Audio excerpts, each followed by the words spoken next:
A Vermont voter asked me, Mark, are you in that space where the left kind of wraps around and meets the right? I think she used the term horseshoe. My answer is maybe, and with this, I will let you decide. I'll be more precise. Liberty-minded public servants, that is I, we unite on freedom.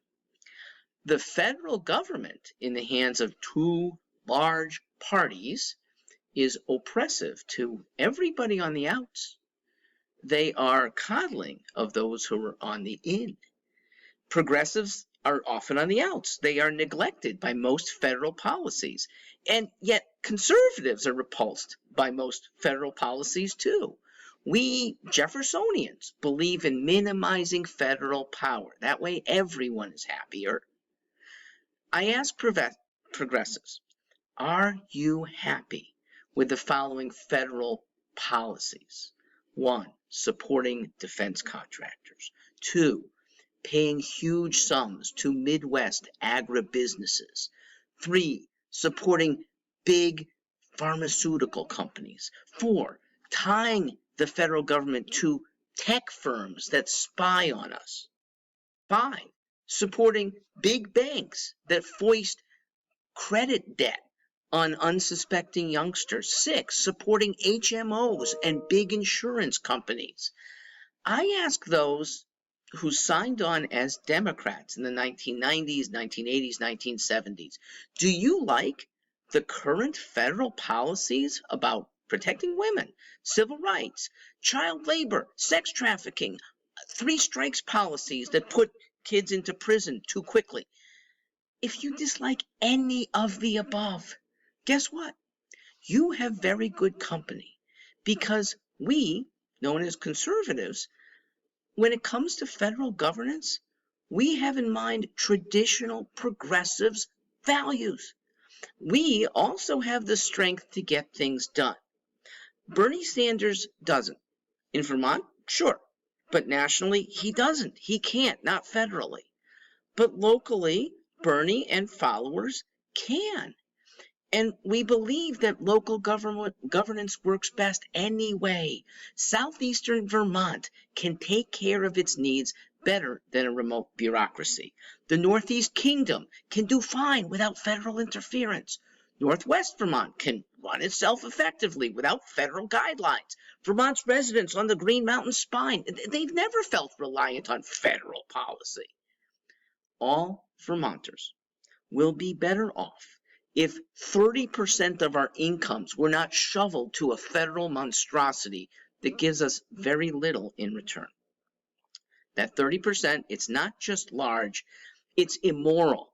It funds immoral activity, defense contractors, big pharmas experimenting on poorer Americans, tech conglomerates spying on us, foreign corporations' treatment of near slave labor. A grand reduction in what we send to the feds and a grand reduction in the regulations they impose on Vermont, it's in keeping with the Constitution. The Constitution is a minimalist document. Very few federal powers were granted to the state, and unfortunately, judge after judge ignored things for over 100 years now, and we've gotten to a monstrosity that never should have existed. If you go minimal, it allows funding to happen where it counts, locally. If Vermonters had even 1/5 of the revenue that we send over to the state, we would fund virtually every program prescribed. Literally, every progressive proposal in Montpelier would get funded. If local governments had 1/5 more manpower, we would solve almost every problem that progressives gripe about.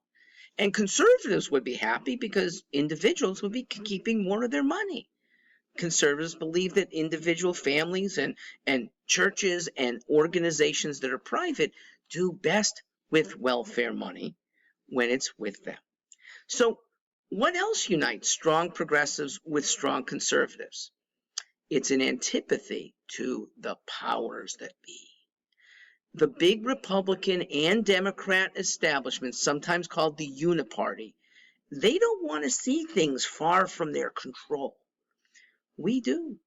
We also share, conservatives and progressives, a disdain for the elite. And that's not government elites necessarily. It's elites in academia, elites in corporations, elites in media. Both progressives and conservatives fight elites by seeking people power, better access, more responsive governments. We uplift the poor. Conservatives do this with freedom of contract. We want better education. Conservatives do this with school choice and with vouchers. We want more civil rights. Conservatives do this with a fast-acting court system open to all. If you're unwilling to check it out, then shame on you. I pay people to visit my website at stewartforliberty.com and forward parts of it to 5 progressives they know. Do that, get paid. Not a lot, but it shows your willingness to be open-minded. Look at we conservatarians. I am one of them, Mark Stewart Greenstein. And with a good look, you just might realize that the liberty-minded Democrats that we are best for Vermont's prosperity and Vermonters' happiness. Thanks for listening here.